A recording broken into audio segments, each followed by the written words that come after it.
I first met David when I was teaching a master class at Actors Anonymous in Bucharest. And it was a 1 week symposium, I guess. And so when I first saw him, confess, I thought, oh, God, just another kid. Um, and so what was interesting, I guess, as time went on during the week, is he began to grow on me. It's like everything he did was so focused and so intense and so serious um, that I suddenly found myself thinking, wow, this kid really has got something, which is interesting. But I think people always ask about teachers, can you tell?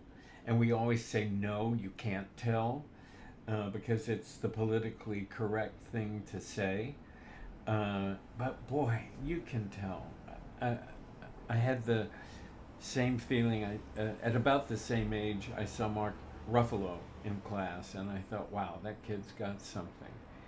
And so I went from thinking, what a cute kid, to thinking, that kid's got something.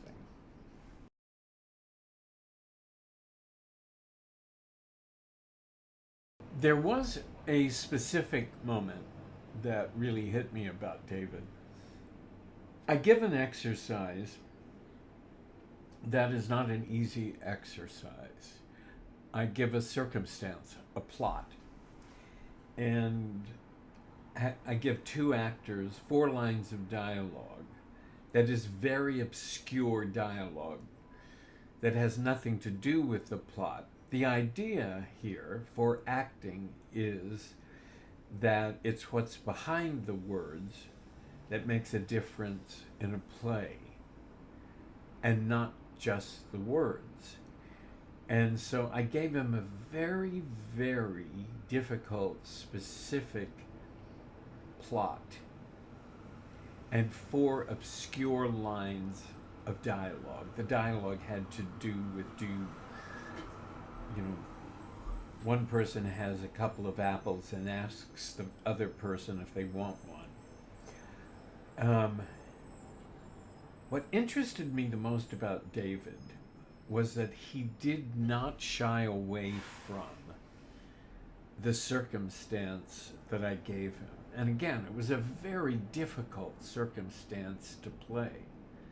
And I thought it was really interesting how brave he was to go there.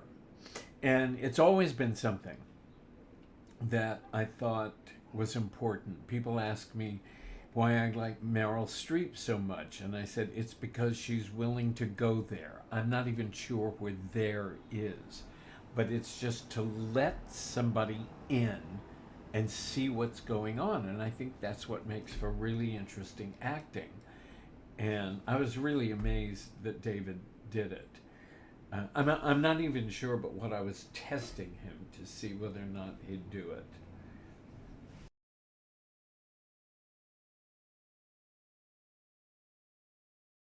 As to how he approaches storytelling and performance differently than other actors his age, or other artists his age, I guess I should say, there is a tendency for not just young people, but for all actors to approach every story as if, I don't know, it is the cliche they've known forever. It's almost like you can sit back and go, oh, right, that again. Oh, right, that again. And I find it with all actors everywhere. Nobody really digs and says, okay, my first choice is going to be a cliche. Let me get rid of that one. I'll get rid of that cliche and now do some real work. David went to the real work right away. And I just thought it was so interesting. It was like the cliche did not even occur to him. And that's remarkable to me. I find screenplays, I find actors, I mean, it's like you can just roll your eyes when you think to yourself, ugh, that plot again, ugh, that choice again. But the real ability to dig in, to find the really talented, gifted choices, is seriously, it's what makes the difference between a really extraordinary artist and a hack.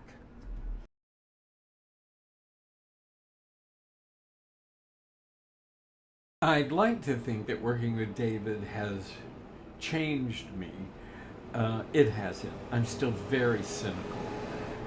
I still am shocked anytime anybody does good work. I am. I can't help it. I've been teaching for 35 years. I've been working professionally for 50 years. And so it's like, it's almost impossible to surprise me. And I guess that's the reason I liked working with him so much, is he kept surprising me, mostly because it was just unexpected. But I really do consider him to be the exception and not the rule. It just hasn't happened that often for me in all my years of teaching, that there's a student who puts in that extra effort. Oh, it's not even an extra effort. I don't know what it is. I think it's something that drives an actor like David, an artist like David, to just find something that really brings him to life, and then as a result it brings other people to life. Inspiring, I doubt it. It's I've just been around too long. I get inspired by a few actors who blow me away, and David's not there yet. I'd like to challenge him to blow me away at some particular point, the more I think about it.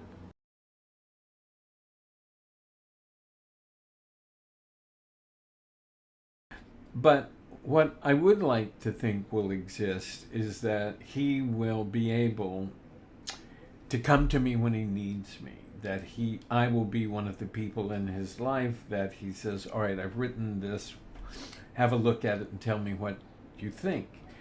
And that is a kind of thing that I like. I think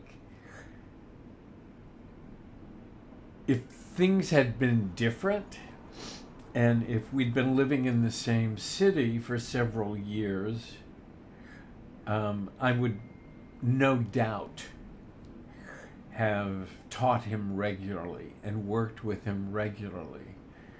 But periodically, it's just interesting to just be there for a moment and sort of say, look, here's a moment of creative energies that we shared together. Now you go see what you can do with it. And I kind of think that's the way it'll be with David.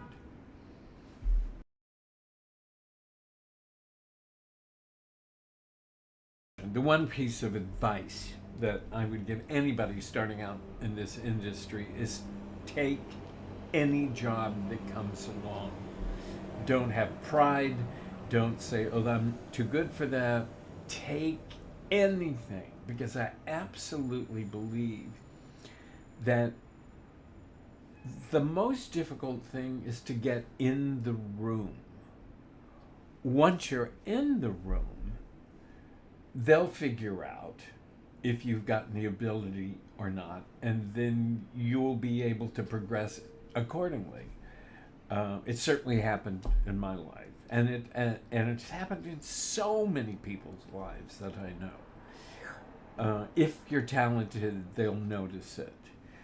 My first job was as a PA and on a TV series. And all I did was take material to the writers. And then one day, something else came up. And by the time I left the series, I was an assistant producer. And I mean, that's the sort of thing.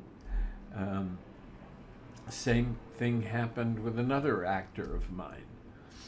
He was hired for 3 episodes of a TV series. They liked him. He ended up doing 29 episodes.